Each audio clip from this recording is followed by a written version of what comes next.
మీ business ఏదైనా మీ ఊర్లో promotion చేయాలంటే అది సుమన్ టీవీతోనే సాధ్యం. ఇప్పుడే సంప్రదించండి. ఇటీవల కాలంలో మాధ్యమిక ప్రసారంలో మొత్తం సోషల్ మీడియా వేదికగా చాలా అఘాయిత్యాలు చోటు చేసుకుంటున్నవి. ఒకవైపు అంటే కళ్ళ తనతలని అంటే వాట్సాప్ చాటింగ్ ద్వారా కానీ అంటే సోషల్ మీడియాలో యూట్యూబ్ ద్వారా చూసి చంపుతున్న రోజులలో కూడా ఇటు మరొక సంఘటన మహిబాద్ జిల్లాలో గడ్డిగూడెంలో చోటు చేసుకుంది.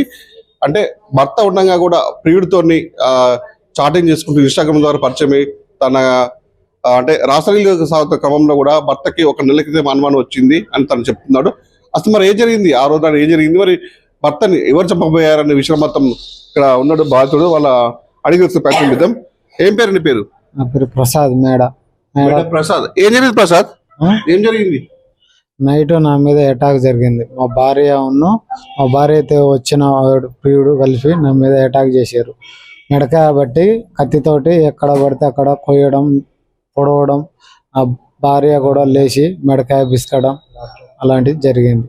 ఎందుకు చంపాలనుకున్నాను? మరి ఎందుకు చంపాలంటే వాళ్ళకి అడ్డం నేను ఉన్నా కాబట్టి. ఏనికి అడ్డం నువ్వు? ఇప్పుడు వాళ్ళకి నేను ఎందుకు అడ్డం అంటే నేను అడ్డం లేకుండా వాళ్ళిద్దరూ హ్యాపీగా ఎక్కడికైనా వెళ్ళి బతికేటోళ్ళు కదా. ఇప్పుడు నేను ఉన్నా కదా, అతన్ని చంపుతేనే మనం ఎక్కడికైనా వెళ్ళగలుగుతాం అని దానివల్ల నన్ను. అంటే అతడు ఎవరితో మీకు చుట్టాలా ఏమన్నా? వాళ్ళు ఏమన్నా చుట్టాలు కాదు, బంధువులు కాదు, సెల్ ద్వారానే పరిచయం. మీ భార్య ఎప్పుడైనా అతనితో మాట్లాడుతున్నా కానీ చాటింగ్ కానీ మెసేజ్ పెట్టాడు కానీ చూసినప్పుడు గమనించాను ఎవరన్నా? గమనించేది కానీ కాకపోతే మనకి అంత ఐడియా లేదు. గమనించేది కానీ ఐడియా లేదు. ఇప్పుడు మందులు ఇచ్చినా ఏంటిది ఇట్లని? ఏంటిది ఎట్లా అంటే మా అన్న, మా తమ్ముడు, మా బాబాయ్ అని అలా చెప్పేది. మరి ఆ రోజు నైట్ ఏం జరిగింది? రాత్రి ఎన్ని గంటలకు జరిగింది? అది 12:30కు జరిగింది. 12:30కు జరిగింది. అంటే తలుపు పెట్టే ఉంది ఆ రోజు? అంటే మామూలుగా ఇట్లా చీర అట్లా వేస్తా వచ్చే రావడంతో అటాక్ మీద పడి మెడకాయ బిస్కడం, కత్తితోటి ఎక్కడక్కడ పొడవడం, ఈ మెడ మించి ఇట్లా కొయ్యడం జరిగింది. నీ భార్య పక్కనే పడుకుంది కదా, మీ భార్య లేపినవా నువ్వు? నేను మా భార్యను లేపంగానే మా భార్య కూడా లేచి వచ్చి నా మెడకాయ పిసికింది. నీకు అర్థం కాదు అప్పుడు ఏం జరుగుతుందని? ఏం జరుగుతుందంటే వీళ్ళిద్దరు కలిసి మమ్మల్ని చంపుతారని నేను అనుకొని నేను ఇద్దరు మధ్యలో నుంచి తొలాంచుకొని బయటికి వెళ్ళొచ్చి గోల పెట్టడంతో చుట్టుపక్కల ఉన్న గ్రామాల మా ఇంట్లో వాళ్ళందరూ వచ్చేసారు. వచ్చి వాడిని పట్టుకుని బంద్ చేయడం జరిగింది. మరి కేసు ఏమన్నా పెట్టినాం. మర్డర్ కేసు కింద పెట్టాం. ఇద్దరు పేరు. నీకు పిల్లలు ఉన్నారా? నాకు కొడుకు 6 సంవత్సరాల బాబు ఉన్నాడు. అంటే భార్య మందులు ఇచ్చినప్పుడు ఆమె ప్రవర్తన మార్పు చెందింది ఏమన్నా? ప్రవర్తన అంటే ఇక చెప్పినప్పుడు ఏదన్నా చేసేటప్పుడు చెప్పినా చేసినా గట్లనే కసురుకునేది అంతే. అంటే ఆ రోజు నీ మీద అంటే హత్యాయత్నం చేస్తున్నప్పుడు పక్కనే ఉంది, పక్క ఎవిడెన్స్ తో వచ్చి అత్యాచారం చేశారు. బాధితుడు చెప్తున్నాడు వాళ్ళ భార్య కూడా ఆ రోజు నైట్ జరిగినప్పుడు అతను లోపలికి వచ్చి తన గొంతు నిలిపే ప్రయత్నం చేస్తున్నప్పుడు ఇంట్లో కూడా కరెంట్ అని చెప్తుంది, లైట్ అయ్యి చెప్తున్నా కూడా భార్య లైట్ అయ్యకుండా తన పక్కన పడుకున్నట్టు భార్య కూడా లేచి వచ్చి తన గొంతునేమి అదే ప్రయత్నం చేయడంతో ఒకేసారి షాక్ అయ్యాడు. అంటే నా భార్య ప్రమేయం కూడా నన్ను చంపడానికి హత్య చేసింది రెడీగా ఉందని చెప్పేసి అప్పుడు అవాకైనటువంటి ఇదే బయటకు వచ్చేసి గగ్గోలు పెట్టుకొని వాళ్ళ తమ్ముడు చుట్టుపక్కల స్థానికులను పిలవడంతో అక్కడ అందరు మొత్తం పోగారు. అక్కడ నుంచి వచ్చి అతని మీద కట్టేసి తన ఏంటి ఎవరు అనేది ఆరాధికపోతే కొత్త కూడా వాసి మరిగూడెం చెందిన వ్యక్తులు చెప్తున్నారు. అసలు వాళ్ళ బాధితుని తల్లి ఉంది, అడిగి తెలుసుకుందాం. ఆమె ఏం జరిగిందమ్మా? నైట్ 12 అయింది.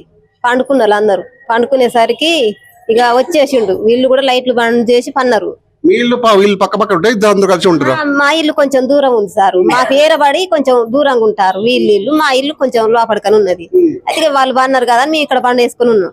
అయితే ఇక 12ంటికి అల్లట్టు వచ్చి పన్నోని మీద పడి దూని చేస్తా అంటే సరే అస్మిత లైట్ దొంగలు వచ్చిరని అన్నాడంట. అనేసరికి లేచి లైట్ అయ్యలేదు కానీ ఇక ఆమె కూడా ఈయన మీద పడ్డది. పడేసి ఇక ఇద్దరు కలిసి ఈయన దూని చేద్దాం అబ్బా నన్ను ఇట్లా ఏం చేస్తాడని లేచిండు. ఇక లేచి అమ్మో వాయో ఏంది దొంగలు అది అనేసి ఇంటి పక్కల వాళ్ళందరూ లేచి ఏందని అందరు ఉరికేసరికి అప్పటి వరకే ఇద్దరు ఈయనను సొక్క తీసిర్రు, అడ్డం పడేసి పొడిచిర్రు. ఇక వెళ్ళిపోయే పత్రం చేస్తాడు. చేయగానే అందరు కమ్ముకుంటారు, ఉరుకుతారు, దూరికి షాకే పట్టుకొచ్చిండు. షాకు తోటే పొడుచుడు. ఇక మంది కమ్ముకుంటారు, షాక్ ఆడ పడేసి ఉరుకుడు పుచ్చుకుంటారు. ఇక అందరు కమ్ముకున్నారు, పట్టుకున్నారు, కట్టేసిర్రు. మీ ఊరికి ఏంది అది ఇదని నీళ్ళు లొల్లి పెడతారు. ఈ అబ్బాయిని చూస్తారకి నాకు ఊరిచి వచ్చింది.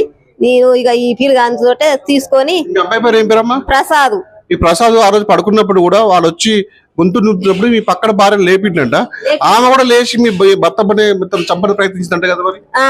ఆయన వచ్చి అసలు పినలే ఆడను కూడా రష్మిత లైట్ అయ్యాను అన్న కూడా లేచి లైట్ వేయకుండా ఈయన మీద పడతాంది, మొగన్ మీద పడతాంది. వాడును ఈమె పడేసరికి నాకు దందర ముచ్చుకొని అందరిని పిలిచేసిండు. పిలిచేసేసరికి అందరు కమ్ముకున్నారు, వాని పట్టుకున్నావు. అందరు పిలిచేసరికి పెన్ల మొగలే ఈయనను అసలు సొక్క తీసిర్రు, సొక్క తీసి ఎక్కడికక్కడ పొడి చేసిర్రు. ఈయన అడ్డం పడే సోతుకు వచ్చిండు.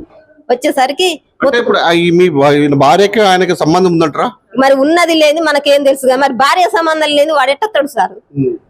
భార్య సంబంధం ఉంటేనే వస్తాడు. మరి రాకపోతే రష్మిత లైట్ అయినప్పుడు వేసి ఏంది ఏం కథ అని అంటది కదా. అట్లా అనకుండా భర్త మీదనే భార్య పడ్డదంటే ఉన్నట్ట లేనట్ట అది అర్థం చేసుకొని వాళ్ళందరూ అమ్ముకున్నారు, వాని పట్టిరు కట్టేసిరు. ఇక నా కొడుకుని తీసుకొని నేను హాస్పిటల్కి వచ్చిన. ఊర్లో పెద్ద మనుషులు ఏమంటున్నారు అంత దీని గురించి? ఉన్నారు అందరు మాట్లాడే అన్ని చూసుకొని ఇక మనం పోలీస్ స్టేషన్ కి ఫోన్ చేద్దామని వాళ్ళకి ఫోన్ చేసిర్రు. రిపోర్ట్ చేయంగానే వాళ్ళు వచ్చిర్రు. ఇక తీసుకొని అక్కడికి పోయిర్రు పోలీస్ స్టేషన్ కి. ఇక నా కొడుకుతోటి నేను ఇక్కడనే ఉంటాను నైట్ కాంచెల్లి సర్కార్ హాస్పిటల్. విన్నారు కదా, ప్రియుడు మోజులో పడి ఆ కట్టుకున్న భర్తనే దాన్ని హత్య చేయడానికి మొత్తం పూనుకుంది. తను భర్త అంటే ప్రాణాపాయ స్థితిలో ఉండి రష్మిత లేని కాపాడుదులే అని చెప్పేసి అనేసరికి అంటే కట్టుకున్న భార్య కూడా తన భర్తను చంపడానికి ప్లాన్ ప్రకారం ఇద్దరు పథకం ప్రకారం వచ్చి ఆ భార్య కూడా వచ్చి తన గొంతునిమడంతో అవాక్కైనటువంటి ప్రసాద్ ఒకేసారి తనకి ఏం చేయాలో కూడా తోచలేదు. ఆ అర్ధరాత్రి పూట బయటకు వచ్చి ఆ స్థానికులను చుట్టుపక్కల వాళ్ళని పిలిచి తనకి అక్కడ ఉన్నట్టు సిచ్యువేషన్కి అర్థమైనప్పటికీ అంటే ఇద్దరు కలిసి మీద అత్యాచారానికి పాల్పడ్డారు, నన్ను చంపడానికి సిద్ధమయ్యాలని చెప్పేసి మొత్తంగా దీనికి ఉన్నటువంటి స్థానికులు అక్కడ ఉన్నటువంటి గ్రామ పెద్దలు కూడా పరిష్కారం చేసి మాత్రం వాళ్ళు వచ్చి పోలీస్ స్టేషన్ లో కేసు నమోదు చేశారు. ప్రస్తుతానికి మైబాలో ఒక ప్రైవేట్ ఆసుపత్రిలో పొడుగుడు ఆసుపత్రులు వాళ్ళు ఇక్కడ ట్రీట్మెంట్ పొందుతారు. ఆ అబ్బాయి అంటే ప్రాణాపాయ నుంచి బయటపడుతున్నారు. చూద్దాం మరి పోలీసులు కూడా విచారణ చేసుకుంటున్నారు. మొత్తానికైతే మరి పోలీసు విచారణ మొత్తం తర్వాత ఇవాళ ఏది తీపిస్తారో వేచి పరిస్థితి ఉంది.